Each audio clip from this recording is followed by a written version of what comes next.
We are live. All right. Hi, everyone. Thank you for joining. My name is Michelle Gittens. We're going to get started in about 30 seconds. In the meantime, why don't you all go ahead and introduce yourselves by putting your name and where you're dialing in from in the comments on the comment box. I'd love for you all to introduce yourselves since we're going to spend the next hour together.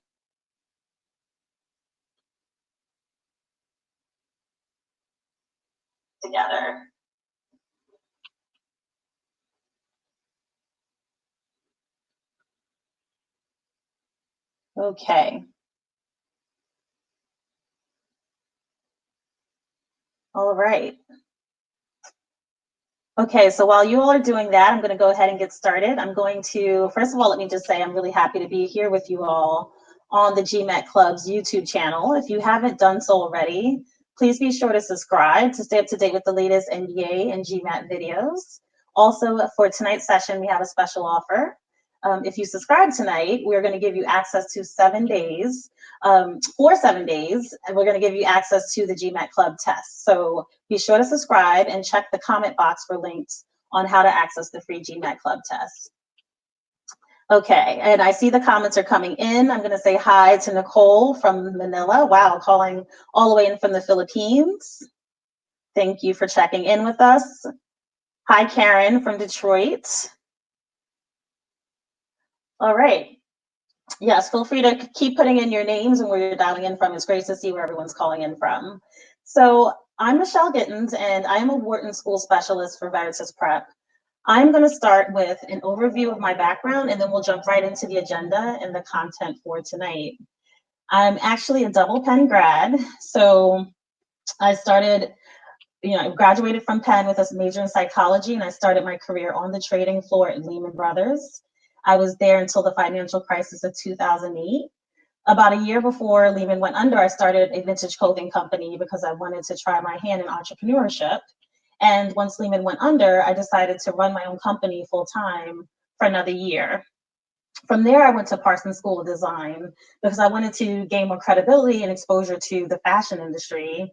But then there I learned that my passion wasn't just for fashion, it was for the broader retail industry.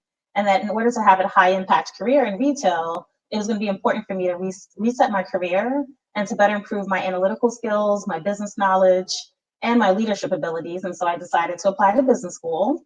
Fortunate enough to be accepted to Wharton, where I graduated in 2012. I'm also happy to talk to any of you about my Wharton experience if you have specific questions. While I was at Wharton, I was a leadership fellow. I also co-chaired the Whitney and Young Conference, and I was a fashion director for the Wharton Charity Fashion Show.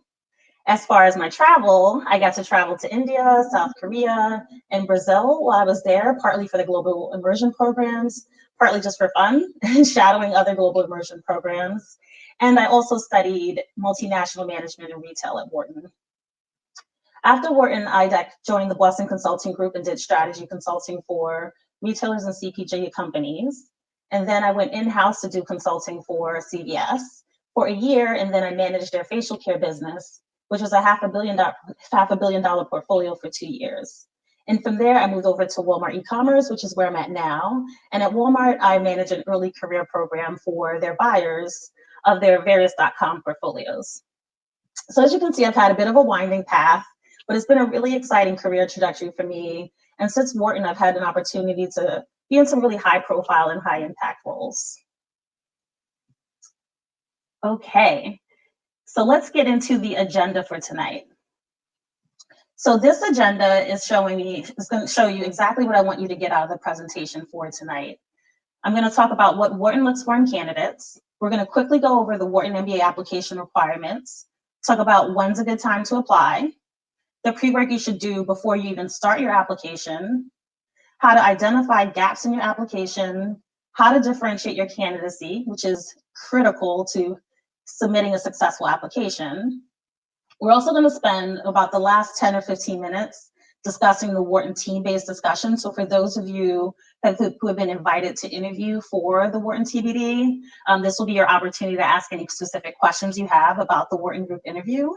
And then I'll also reserve time at the end for Q&A, but I will pause throughout parts of the presentation to see if you all have any questions or try to address any questions you have.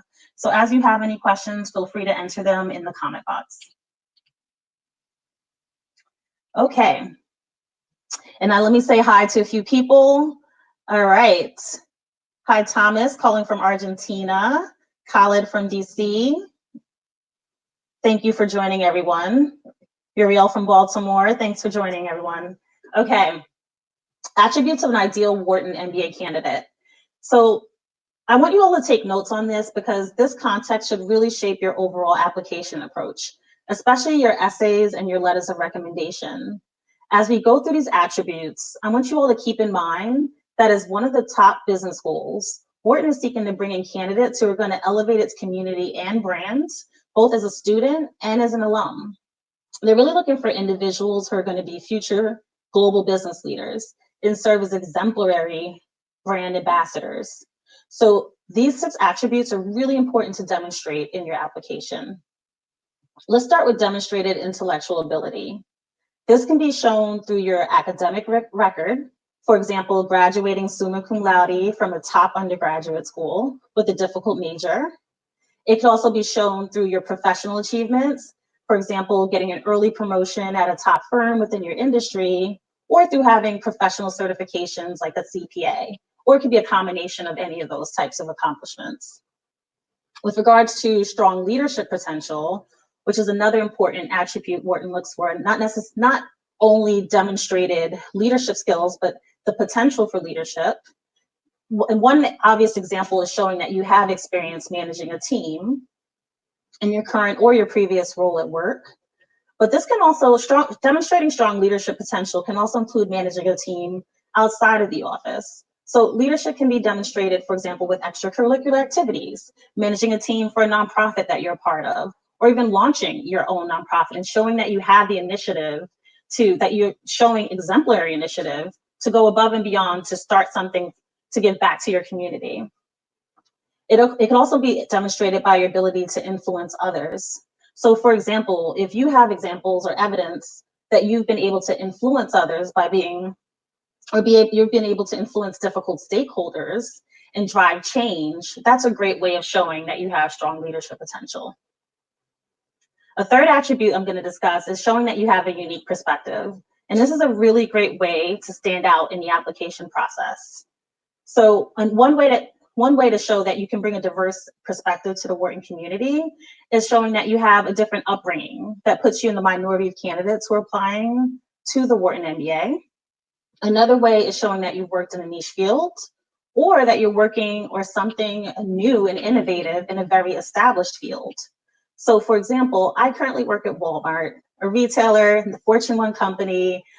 You know, on its own at the surface doesn't sound very exciting or sexy. However, if I worked on the VR technology training tool that was rolled out to our store associates and was really passionate about leveraging technology to drive people development, that would be a really cool story to tell. And that would be a way for me to show that I'm bringing a unique perspective based on my professional experience. So Wharton is also looking for engaged community members. It is really important for Wharton to know that they're going to bring in individuals who are going to actively contribute to the Wharton community as a student and as an alum. And they want to see evidence that you've contributed to the communities you've been a part of in some way. And ideally, you've had a positive impact on those communities. For the 5th attribute, being collaborative and open-minded, despite rumors that Wharton is a very competitive environment, Wharton actually has a very collaborative community, and that's one of the things that attracted me to the Wharton program. And that's one of the reasons also why Wharton has the team-based discussion, why they do the group interviews. It's really important for Wharton to know that they're bringing in people who are going to be great team players, who are going to be open-minded, and are going to be able to work with people of different backgrounds. So any evidence you can show that you have these qualities or these traits will be valuable for your application. And the last attribute that I'll cover is having a clear vision for your post-MBA career journey. So this is incredibly important, and this will especially come into play in response to your first essay prompt. You're expected to have a point of view of not only how you'll contribute to the Wharton MBA community, but also how you'll benefit from the Wharton MBA program. And now that program will help you achieve your post-MBA career goals. And in order to tell that story, you have to be able to paint a clear picture of exactly what it is you want to do post-MBA, exactly what your professional objectives are once you graduate from the MBA program. So I know I just covered a lot, so I will pause here and see if there are any questions based on what I've covered so far. If you have any questions at this point, feel free to enter it into the chat.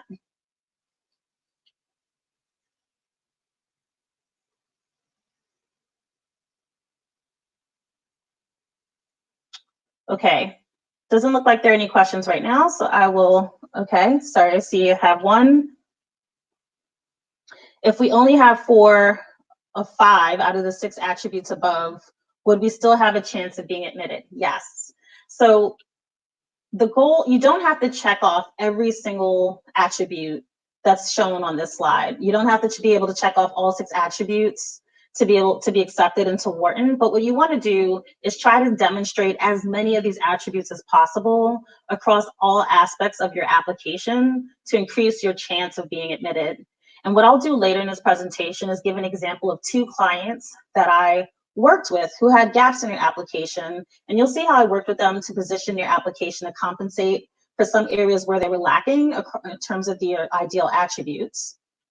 And you'll see how they were only able to check the box for a few of them, but based on how we position their strengths and their abilities and their awareness of the attributes that they were lacking and their desire to develop themselves amongst the attributes that they were lacking, we were able to successfully position them as an ideal Wharton candidate, and they were accepted to Wharton. So you don't have to, again, check the box for all 6, but you want to be able to check the box for as many as possible and make sure you cover them in all parts of your application. And if you don't have demonstrated a track record or demonstrated evidence that you have these traits, you want to at least be aware that these are the traits of an ideal Wharton candidate and show that you want to develop amongst these traits if you haven't already. I hope that helps. Yep. Okay. And so an example, can you give examples or question whether or not I can give examples of a post-MBA journey? I will actually give some examples with the 2 clients that I mentioned. So I'm going to give an example of 2 clients that I worked with and talk about the post-MBA journeys that they highlighted in their essays. So I'll give specific examples of essay responses that I worked with clients who were accepted into Wharton. Okay, what attributes other than a GPA would contribute to demonstrated intellectual ability? So in regards to demonstrated intellectual ability, so your transcripts from your undergrad is obvious criteria that they'll look at. If you have a below average GPA or subpar GPA, other ways to demonstrate intellectual ability is showing that you've outperformed in a professional setting. So showing that you have really strong analytical abilities, which is really important for Wharton. So if you have exposure to analytical work and can show through your letters of recommendation or through the act on your resume and through your essays that you've been able to outperform your peers and, for example, be promoted early in an analytical role, that's a way to show that you have, another way to show that you have demonstrated intellectual ability. Another way is to take courses with a lot of analytical rigor or quantitative aspects to them, such as continuing ed courses or certification courses post-undergraduate, where you actually excel in those courses. You want to do well in those courses and add those to your resumes and to your applications to show that you can handle the coursework at Wharton. The reason why they care about your demonstrated intellectual ability is because they want to make sure that when you come or enrolled at Wharton, that you're going to be successful in the classroom. They want to make sure that you're going to be able to handle the coursework because Wharton is very rigorous analytically in terms of across all of its courses. And so if you're not able to demonstrate that from your undergraduate transcripts, then you can look for ways to do that through a graduate degree, again, through continuing education courses, additional certifications, or even through your professional experience. Okay. For current round 2 Wharton applicants who are preparing for TBD, yes, so yeah, I will spend, sorry, at SheMag Club, I'm gonna spend the last 10-15 minutes talking about the team-based discussion. Okay, all right, so moving on quickly to the MBA application requirements. You can find details about this on Wharton's website, so I'm not going to spend too much time going through this. The first few items highlighted that are in black font are typical of all MBA programs in terms of providing your academic transcripts, biographical information, GMAT, GRE test scores, and so on and so forth. What I am going to do is spend a bit of time, again, during this presentation, giving examples of how I worked with clients to respond to Wharton's 2 required essays, and spend time talking about how we provided guidelines to their recommenders for the 2 letters of recommendations, because Wharton's process is a bit different for their letters of recommendation versus other schools. And because I get this question a lot, I wanted to address whether or not you should apply in round 1 versus round 2. Just so you all know, there actually isn't a significant difference in acceptance rate between round 1 and round 2. And it's actually GMAT Club has looked at the numbers and has shown that over the last 4 years, the average acceptance rate for round 1 was about 17% for Wharton, and for round 2 was about 16%. So again, there isn't a big difference between, in terms of acceptance rate, in applying for round 1 and round 2. I would say, for personal preference, for peace of mind, I would apply round 1 just to get it out the way. And there may be more financial aid available in round 1. But again, there isn't a big difference in acceptance rate from round 1 and round 2. I would discourage you from applying in round 3 because the acceptance rate in round 3 tends to be between 0 and 1%. So you really have to be a unicorn to be accepted in round 3. The chances are slim. And so if you are going to apply, again, I encourage you to apply round 1 or round 2. Okay. So let's move on to the pre-work you should do before you start your application. This pre-work what this pre-work is going to do is force you to be more strategic and thoughtful in your approach to your application, especially with regards to writing your essays and to providing guidance to your recommenders, because this is going to allow you to tell a holistic story across the key components of your application that highlights both your strengths and the attributes that we covered that are aligned with what Wharton looks for in a candidate.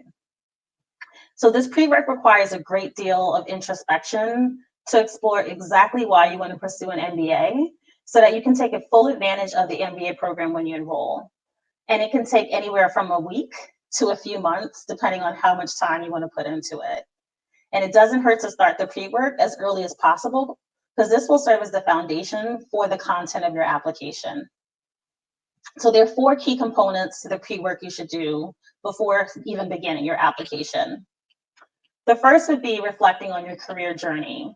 So for your career journey, you really want to think about across all of your work experiences, the skills you've gained, the strengths you've demonstrated in a professional setting, the challenges you face and overcome, your key learnings, and your overall career trajectory. So for Wharton, it's going to be incredibly important to show that you've had increasing responsibility in your career, that there's been a positive trajectory and progression in your career. And they also want to see that you've had a strong impact in your current or previous role, that you've been able to contribute and add value to the environments you've been in. And you should be able to demonstrate this through your resume, through your essays, and through your letters of recommendation. For key achievements, you should reflect on your 3 proudest personal and professional achievements. You should think about, in terms of creating a framework for this, the challenge you faced, the specific role you played in resolving that challenge, and what the actual impact or outcome was resulting from your effort. You want to make sure that these key achievements come across as part of your overall story in your application. And for unique strengths, you want to identify the unique ways based on your previous experience and capabilities that you'll contribute to and enrich the Wharton MBA community. So I'm going to provide specific examples, again, of clients that I've worked with, of how we were able to highlight the unique perspective and value they would add to the Wharton community. But for Wharton, it is incredibly important to make sure that they're bringing in candidates who are bringing a diverse perspective. So it is important to spend time thinking about this. And then finally, the primary and secondary research that you'll want to do. For primary research, this includes visiting campus if you can, if you're able to, otherwise attending webinars, having coffee chats or informational interviews with current students and alumni to learn more about the Wharton culture, learn about how they took advantage of and benefited from their time at Wharton. Let's also ask them questions about how they contributed to the Wharton community.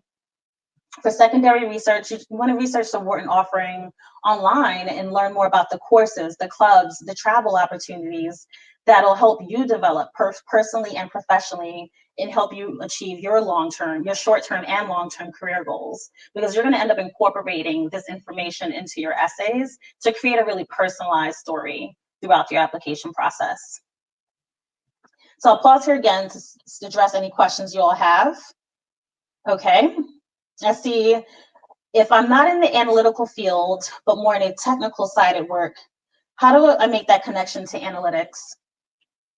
I will say you don't necessarily have to make a connection to analytics, but you do want to show that you've achieved excellence in your field. So to the extent that you can show that you're outperforming your peers, or that you've had tremendous impact in your current or previous professional roles, that's going to be a way that you can show that you can handle the coursework. So if you're in more of a technical role, technical side at work, I think that's fine, as long as you demonstrate that you have immense knowledge about the work that you do and that you've been able to add a tremendous amount of value in your work. To the extent that, again, you can show that you've outperformed your peers, that's even better. And in fact, to the extent that you can have your recommenders mention the fact that you outperform your peers, that's even better as well. But at the very least, you want to show competence in a professional setting, the ability to manage complexity and add value in the face of that complexity. And that would compensate for not necessarily having a strong analytical background. Another question that came in is, what specific advice would you offer to those applying who run their own small startup business rather than those who work with an existing organization? Yes, I actually worked with a client very successfully who had 2 years of work experience running her own startup. And it's interesting because I was advised not to take her on because she had so few years of work experience. She only had 2 years of work experience, and her undergrad GPA wasn't great. And so there was a perspective from some that she wasn't going to be a competitive candidate, but she did have a strong GMAT score, and she was successful as an entrepreneur. And I knew that we were able to tell a differentiated story that highlighted her strengths, that highlighted her demonstrated leadership potential, that would make her successful in the process. And so if you're a startup, there's so many stories you can tell. If you're running your own business, there's so many stories you can tell about the challenge you face starting your own business, the impact, your learnings from starting your business, and the impact you've had. If you have success stories of how you've been able to grow your business, you absolutely want to highlight that as an entrepreneur. Anything that can show the credibility of your business in terms of your sales and margin growth, how you've grown your customer base, and any ways in which you scaled the business, the team that you're managing, anything that points to growth for the business or success for the business, you'll want to highlight as an entrepreneur, but especially highlight the challenges and the learnings that you face, how the learnings have made you a better leader, and what you did to overcome those challenges. Okay. All right. And again, continue to enter your questions in the comment section and I will address them. So let's talk about dings, any potential dings or gaps on your application. As you're doing the pre-work that I just mentioned, one thing you want to keep an eye out for is whether or not you have any potential gaps on your application, what we call dings. It's important to identify these gaps so that you can either address them or compensate for them in your application and strengthen your candidacy as much as possible. So one thing I think MBA admissions consultants or coaches are really good at is helping you identify these gaps and help you better position your applications so that you can compensate for these gaps and really put forth the strongest application possible.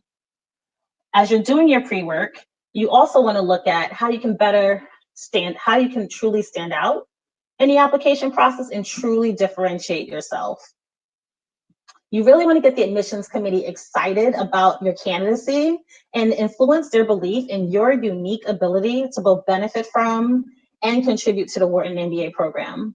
So investing time during that pre-work phase to reflect on this is one of the most valuable ways you can spend your time to increase your chance of success. And one way to identify those potential gaps, as well as how you can stand out on your application, is to assess your stats against an average class profile. So to look up at how you stack up against an average class at Wharton. And so what we'll do now is quickly review the Wharton 2021 class profile. Okay, so for the class of 2021, I'll hone in on the GMAT score here in previous industry experience. What you can see here is that people with a wide range of GMAT scores have been accepted into Wharton, so you don't necessarily need a 750 to be accepted. However, the mean score is 732. So it is really high in terms of the mean GMAT score. And you do want to target about a 710 to feel good about being competitive with your application. If your GMAT score is significantly lower than the mean, then that's a potential gap or ding on your application. And you do want to figure out how you can bolster other parts of your application to prove that you can handle the coursework. So one of the examples I just mentioned before, if you can show that you're outperforming your peers at work, that you have demonstrated, strong competency of the work that you do, and are outperforming your peers, or have gotten an early promotion at a top firm in your industry. These are ways to show that you can handle complexity, that you can handle a rigorous amount of work, and start to try to balance out a lower GMAT score or even a lower GPA, to the extent that, again, that you can take extra continuing ed courses in an analytical quantitative subject, or you have other professional certifications. These, again, are ways that can help compensate for a lower GMAT or GPA score. Looking at previous industry experience, what you'll see here is you don't have to have a finance background to be accepted into Wharton, which is another common myth. Looking at the previous industry experience can help you think about how you can better differentiate yourself. As you can see, very few people from the media and entertainment industry, only 3% right at the bottom of this list on the right, actually applied to and accepted into Wharton. And so if you're coming from the media and entertainment industry, as an example, this is a really great way to differentiate yourself and tell a story about having strong impact in this field, to talk about the passion that you have for the industry, and any sort of value that you've driven or contributed to your company, and any leadership experience you've had. Traditional work that people have done in other fields can really stand out in a field that's not as common, or not as well represented at Wharton. However, you come from consulting or PEVC, which are more well represented in terms of applicants, that's where you're going to want to be more specific about the type of work you're doing, and try to think about how you can differentiate your story so that you're focusing on something a bit more niche or innovative that you're doing within these industries, because they are a bit more common. Okay. Same, and my feedback for GPA is the same as the GMAT score, and the same will apply for GRE. If your scores are below the class average, just know that that's a potential ding or gap, and you want to think about ways to compensate that for your application. And then thinking about, again, to the other side of this, how you can differentiate yourself and stand out from the other applicants. If you, looking at the diversity mix on the right, if you come from a group that's not as well represented, such as LGBT or international students, telling a story about how these experiences have impacted your life and will shape how you show up at Wharton and how you contribute to the Wharton community will be a great way to further differentiate yourself and show how you'll add to the diversity of thought within the Wharton community. Okay, so now I'll move on to the essay questions, but I'll see if there were any additional questions that came through. Okay, let's see. Does the AdCom take note of visits? Is the purpose for visits more about learning about the school or culture? So the purpose of visits, for the most part, yes, is about learning more about the school or culture. The more information you have about Wharton, the more you'll be able to tailor and personalize your application, and the more you'll be able to differentiate your candidacy. So you do want to soak up as much information as possible about the school and what parts of the offering are going to benefit you, so that you can tell that story about what you'll gain professionally from the Wharton MBA, which you can see is the first essay question. At least that was the question from last year and for the past few years. The questions for this upcoming season have yet to be released, but should be released in the next few months. In terms of whether or not AdCom takes notes of visits, honestly, not sure if they track. They do have a record. They can go in and get a record of whether or not you've attended the webinars or visited campus. What I will say is, if they're ever on the fence about a candidate and see that you've made the effort to attend webinars and have conversations with current students or admissions committee members, you've made the effort to visit campus and really left a positive impression and showed your passion, that could help lean them towards a positive decision for towards your acceptance. However, that's not going to make or break your application, you visiting campus. Many people are accepted without ever touching foot on campus or attending a webinar, for example. I think it's something that can only help you in terms of visiting campus and making that effort to learn as much about the school as possible and not hurt you. Okay, notice that the CPG industry is always a lower percentage of the class. Do you think because the applicant pool from the sector is low to begin with? Yes, my hypothesis, and I don't know for sure, is that it is a lower percentage of people are actually applying from the CPG industry are actually applying to business school. So that's likely why you see a lower percentage of people being accepted into Wharton from this industry. Okay. Sorry, so for the essay questions, these questions, Wharton has 2 mandatory essay questions and 1 optional essay. The optional essay is reserved for reapplicants, or you can also use it if you have a really exceptional, extraordinary story or a situation to explain.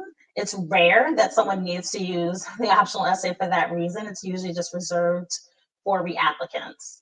But typically for the past few years, Wharton has had 2 mandatory essays. The first one being, what do you hope to gain professionally from the Wharton MBA? Which is really asking you about your post-MBA career goals and how Wharton will help you achieve them. The second essay has been describe an impactful experience or accomplishment that is not reflected elsewhere in your application. How will you use what you learned through that experience to contribute to the Wharton community? This question is a great opportunity for you, again, to show that demonstrate that unique perspective or diverse perspective that you'll contribute to Wharton. For letters of recommendation, Wharton also takes a different approach to letters of recommendation. Last year, Wharton required candidates to submit 2 recommenders, and each recommender had 2 sections to submit. You want to make sure that you give your recommenders as much time as possible to submit their recommendations so that they can also take a thoughtful approach to it. And it's almost like they have their own essays to write as well. So it could be time consuming for them, although you should provide them guidelines for how to respond. But the first section of one of the 2 sections that they're responsible for submitting is they're going to be given a list of 10 personality traits or positive personality traits and asked to select 3 of the 10 that best describe you as a candidate. And for the second section, they're going to have to answer 2 questions with a 300-word count max. And so the first question is for them to provide examples that illustrate why they believe you will find success in the Wharton MBA classroom. And the second question is for them to provide examples that illustrate why they believe you will find success in your career. So they're asking about your demonstrated success in the classroom, your ability to handle the coursework, and then why they believe you're going to be a successful future business leader. Okay.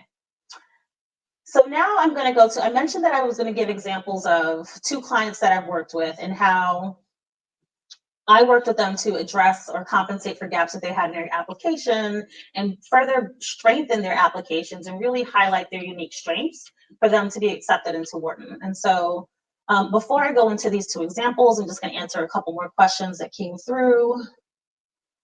Okay, one more question that came through. What are the chances of someone with long experience, thinking 7 to 8 years? Someone with significant work experience still has a great chance being accepted into Wharton as long as they have a lot of the attributes that Wharton is looking for. I personally had 7 years of work experience when I applied to Wharton for the full-time MBA program. As long as you are, checking the box amongst other things that Wharton looks for in terms of, strong GPA, strong leadership potential, positive career trajectory, showing the fact that you can bring a unique perspective to the Wharton community. I would say once you start to get to that 7 or 8+ year mark, you would want to consider whether or not an executive MBA versus the full-time MBA makes the most sense for you. Shall letters of recommendation come from someone more senior or also at the same level of seniority? The most important thing with letters of recommendation is that it comes from someone who has intimate knowledge of your work capabilities. It helps to have someone very senior who also has intimate knowledge of your work, of your professional achievements and of your competencies, write the letter of recommendation. But I think it would only do you a disservice to choose someone senior who is only able to write at a surface level about your contributions and your potential. So you want to be able to pick someone who can write with in-depth knowledge about the work that you've done, your previous personal and professional accomplishments, and why they believe you are going to be successful post-MBA. So you do want to actually select people, no matter their level of seniority, ideally at least at your level or above. But no matter their seniority, the most important thing is that they have intimate knowledge of your capabilities. But again, it does help, I believe, if they are at least at your level above. Okay.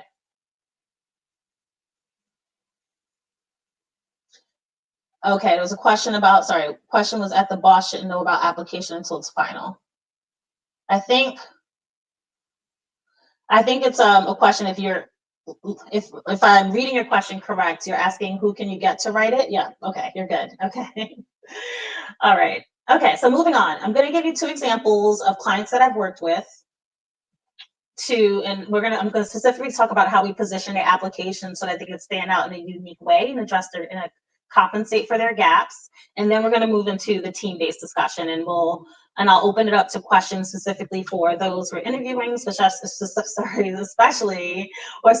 for those who are interviewing coming up for Wharton's team-based discussion. We'll take the time out to go into details about that and help you prepare for that in the last 10 minutes of this presentation, okay? So for this first client, I'm just going to call him John Doe because I want the clients to stay anonymous. So John Doe was a white male, went to the University of Warsaw for undergrad, 3.0 GPA. So that's an obvious dinger gap on his application. We just saw that the average GPA for Wharton's class of 2021 is a 3.6. So his GPA was significantly below average. However, he did have a master's in economics, so that did help compensate for the low GPA. 4 years of work experience, about average for a candidate applying to Wharton. The average years of work of experience is about 4 to 5 years. His last 2 were at the Boston Consulting Group when he applied to Wharton. He took the GMAT and received a 750, which is awesome. The mean score is 732, so he's above the mean. And he took the GMAT once, but he was a business school reapplicant. So even with the 750 GMAT, working at the Boston Consulting Group, and a master's in econ, you can see he applied to business school the year before and wasn't accepted. So an example where you can have strong stats, but there's still that one potential dinger gap, and the way he positioned his application the year before that prevented him from being accepted. And so what we did was work with him, the head consultant and I, as a Wharton School specialist, worked with him to balance out or compensate for his 3.0 GPA, to show his demonstrated industry knowledge. So we really honed in on his passion and knowledge of the industry that he was in. And he was a consultant for financial services at the Boston Consulting Group. And we really focused on this unique and diverse perspective that he could bring to Wharton. So it turns out, although John Doe was a white male, he was from a small village in the poorest part of Poland. And his parents didn't even have a high school education. And John Doe started working at a factory at the age of 14 and really developed a passion for helping underserved people. his family did emphasize the importance of him receiving an education. And so that was really important to him. And as soon as he could, he started giving back to help others. And so, given his exposure working in financial services or in the financial services practice at the Boston Consulting Group, he decided that his post MBA career goal was going to be to open up his own fintech bank assurance company for underserved people. So it was going to be an online platform serving the underserved people in Poland, because he wanted them to have access to banking products so that they could send their kids to school or start their own business. And again, this is a passion of his based on his background. So we were able to tell that story of this unique background he had and why he was passionate about this long-term career goal. He also talked about the specific courses that he wanted to take at Wharton that would help him achieve this goal. And again, this is why it's so important to do the research about the Wharton course offerings, and not just courses, but also leadership programs, travel opportunities, everything that Wharton has to offer. So he mentioned wanting to take product design so that he could develop products to serve the world's poor, entrepreneurial marketing to find solutions to marketing challenges associated with launching a financial venture, and pricing strategies so that he could analyze costs, customers in the competitive landscape to formulate proactive pricing strategies aligned with the capabilities of underprivileged communities. So this is verbatim from his essay. And this was his response to essay number 1. For essay number 2, which is asking about an impactful experience you've had that's not covered on the Wharton application, that'll asking you to talk about this impactful experience and how it'll shape how you contribute to the Wharton community. He talked about this passion he has for changing the culture, having a positive impact on a community he's a part of. And he talked about the fact that, again, because he has this passion, he created an informal tutoring program to help students matriculate into top universities. And he also volunteered in West Africa and taught English schools and opened a library there. And what he wanted to do was use that unique experience. He talked about how that experience impacted him. And he wanted to use that experience with tutoring, volunteering, to volunteer with Say Yes to Education, which is a nonprofit at Wharton that supports low-income and first-generation college students. He also said that he wanted to leverage his experience working in the BCG financial services practice to take a leading role in the Wharton FinTech initiative. So he wanted to take a leadership position at a club at Wharton, leveraging his consulting experience, but specifically within financial services. So hopefully this just gives you a better idea of how we honed in on his unique experiences and used them to really highlight how he would uniquely contribute to the Wharton community, elevate the community, and add value to the community. I'm going to go into the next profile, but before I do, just want to see if there are any questions.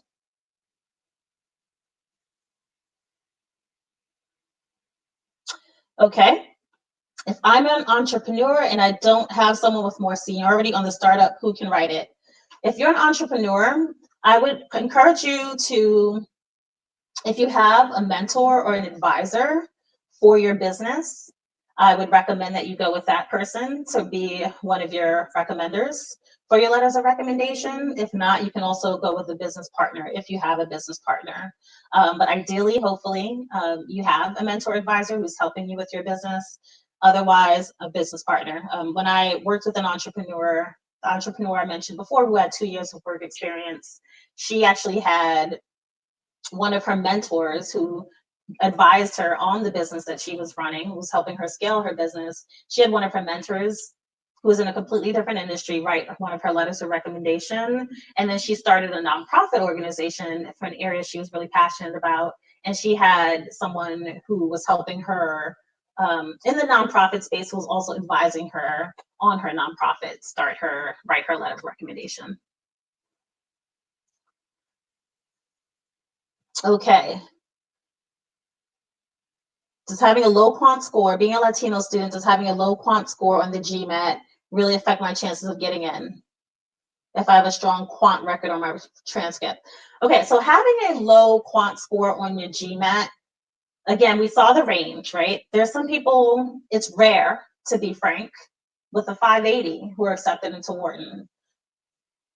So what you need to be able to do is show that you excel in every other area of your application. So if you mentioned you have a strong quant record on your transcript, that's awesome. That's going to help.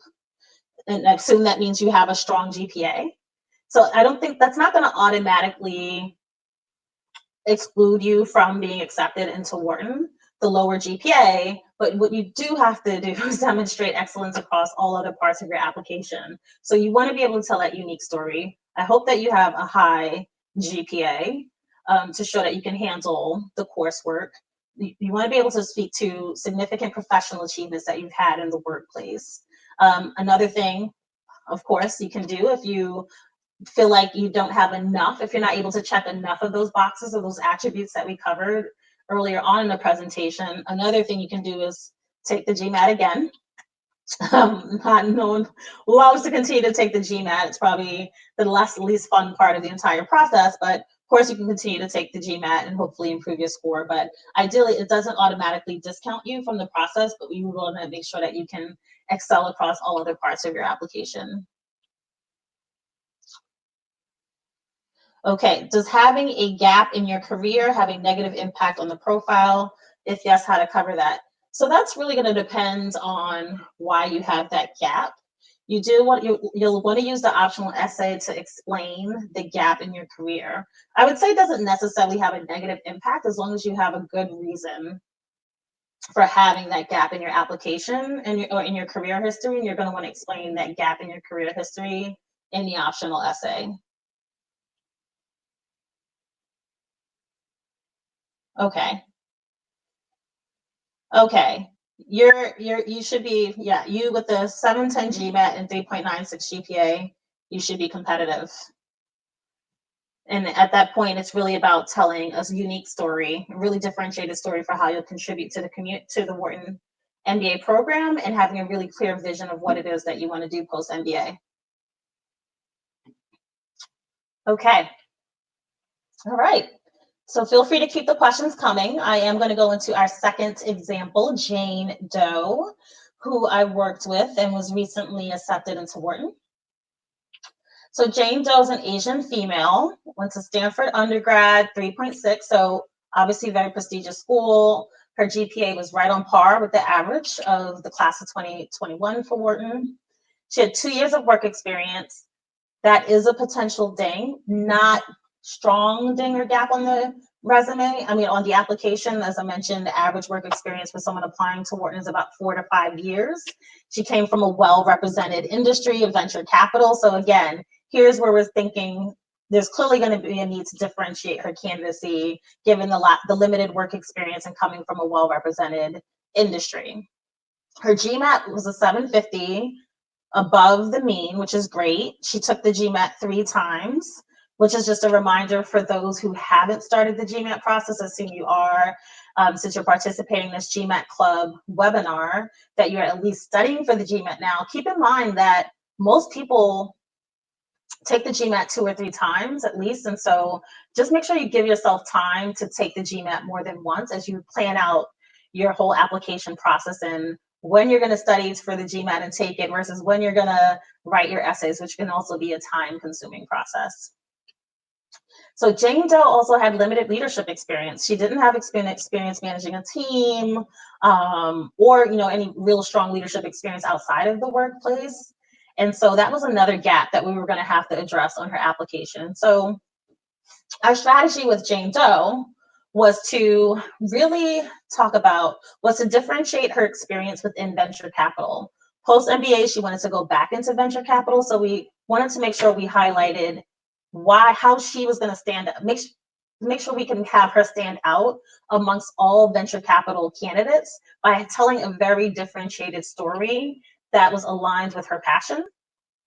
And then we also had to make sure that between her essays and her letters of recommendation, that her leadership potential came out. But she had very limited leadership experience. So we had to make sure she showed that she was aware that it's important to be an effective and influential leader, and that she was really passionate about developing herself to become an effective leader. And so for her first essay, what we did was she talked about the fact that as an Asian female, she noticed a significant lack of diversity in the venture capital field. And post MBA, wanting to return back to venture capital on a partner track. So her goal was to eventually become a partner at a venture capital firm, and then ultimately create her own fund that invests in women and minority-owned founders, so that she could help change the landscape of the industry and create more diversity in the VC industry. She wanted to change the industry demographics. She also really was passionate about mentoring women and minority founders. With regards to leadership, to show that she did her research on Wharton's offering, and to show that even though she didn't have a ton of leadership experience, she knew the importance of being a good leader and wanted to eventually become a great business leader. She talked about the fact that she wanted to take advantage of Wharton's McNulty leadership program, and specifically join the executive coaching and feedback program, so that she can learn more about strengths and development opportunities to become a more effective leader. She talked about wanting to join the leadership ventures to step out of her comfort zone and build her leadership skills under stress. And she also talked about wanting to do the global immersion program in China or Southeast Asia, so that she could gain a better understanding of cultural and geopolitical drivers behind their startups and innovation ecosystems. For essay number 2, she talked about the fact that she mentored a high school student in college who came from an abusive family, and who also experienced a lot of turnover with her mentors, and so was reticent to open up to my client. And so she realized she had to take a different approach with building credibility with her mentee, building a strong relationship with her, and getting her to open up and be vulnerable enough to share the types of experiences she would need to write compelling essays. But she was able to persist and build a strong relationship with someone who had a very different background from her, and was successful in helping her get accepted into multiple colleges.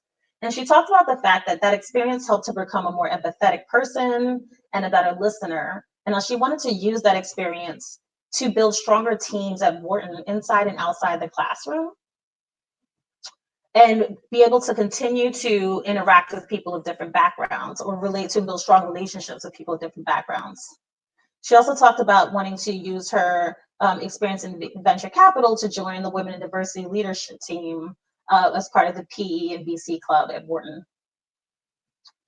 So hopefully between those 2 examples, you can see how collectively across those 2 clients that they check the box across these 6 traits. Again, not one of them necessarily checks the box for all 6, but between these 2, you can see how these attributes have come across within the stories that they told within their essays.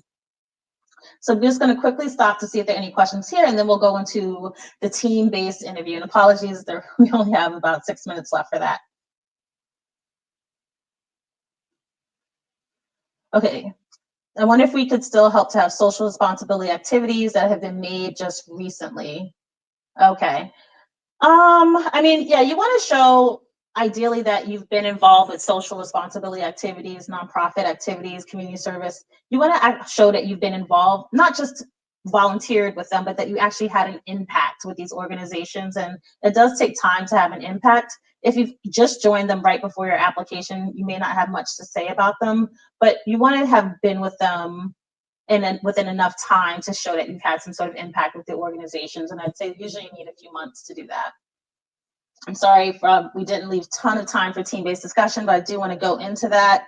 If any of you have any questions about the team-based discussion, feel free to start entering them into the comment box. Right now, I'll just quickly go over the format for Wharton's team-based discussion. So, as many of you probably know, Wharton's interview process is a bit different from other schools as well. Because Wharton is so passionate about collaboration, about team building, about creating high-performance teams, they want to make sure that they bring in people who are going to be able to contribute to that high-performing team and be open to working with people of different backgrounds. And to do that, the way they assess your communication skills and ability to work with others is through the team-based discussion. And so to be accepted to Wharton, you have to be invited to interview. And the interview process, there are 2 parts to it. One is this team-based discussion, which lasts for 35 minutes. You are in a room with 4 to 5 fellow MBA applicants in a live team setting. The team is given a prompt beforehand, before the actual interview, and everyone is given about a minute to present their response to the prompt. After everyone in the team within that group of 5 to 6 people presents their response to the prompt, the team is then given the rest of the time just to work together and drive towards a tangible outcome. In the end, the team is expected to give a presentation to 2 observers who are going to be in the room from the admissions team. Those 2 observers will not say anything, will not interrupt.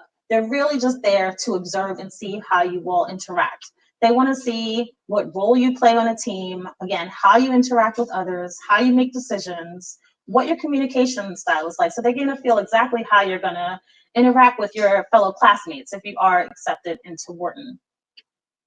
After that team-based discussion, there will be a 5 to 10 minute one-on-one interview or discussion, conversation, whatever you want to call it, with a member of the admissions committee. That can go a few different ways depending on the person who you're speaking with. They may just ask you general interview questions such as, why do you want to go to Wharton? Why do you want to receive an MBA? Why now? Or they may ask you to debrief on that team-based discussion. They may ask you your thoughts on, how do you think the team-based discussion went? What role did you play in the team-based discussion? Is there anything different that you would have done as part of that team-based discussion? So this is actually the prompt from last year. And again, if you have any questions on the team-based discussion, feel free to enter them into the chat.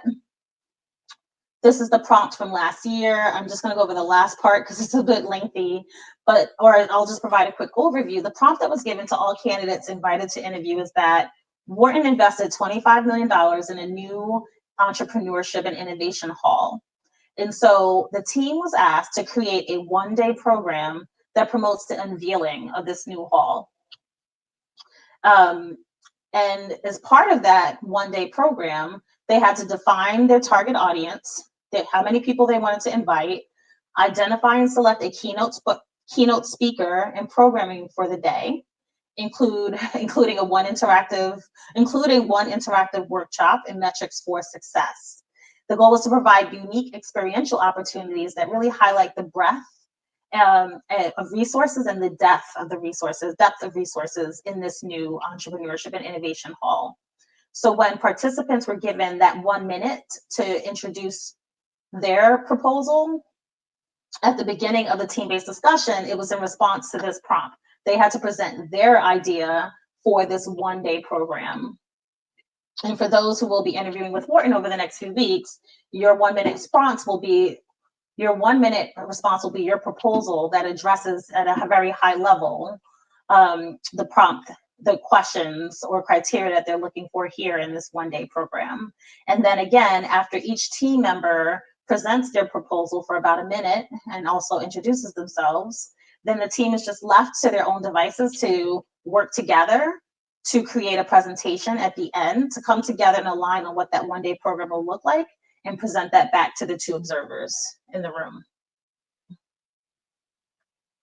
So I went through that pretty quickly, but are there any specific questions you all have about the team-based discussion?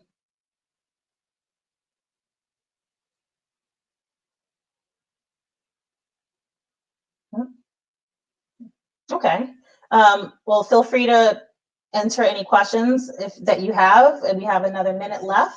I will say I wanted to also mention that, I don't think I mentioned this at the beginning, that Veritas Prep offers free profile evaluations, and I think this is a really great way to get an expert's assessment of your candidacy and help you identify any potential gaps on your application and start to think about how you can compensate for them. So feel free to go to Veritas Prep's website.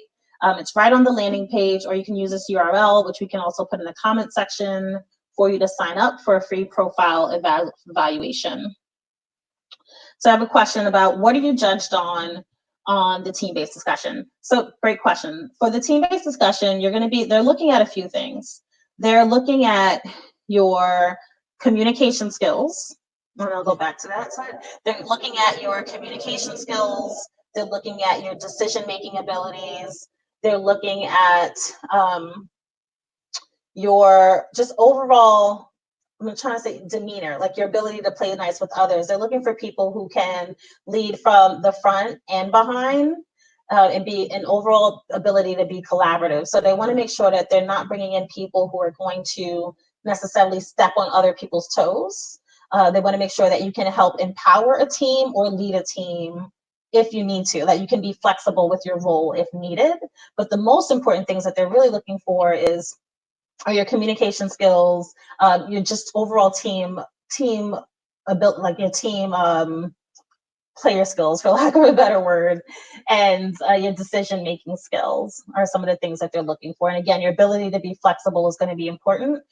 You're also going to want to be yourself. They're looking for people who are going to be authentic in that setting. That's also really important. They can tell when people are not being themselves when they're putting on a show. And so it's really important to show your authentic self in that setting as well.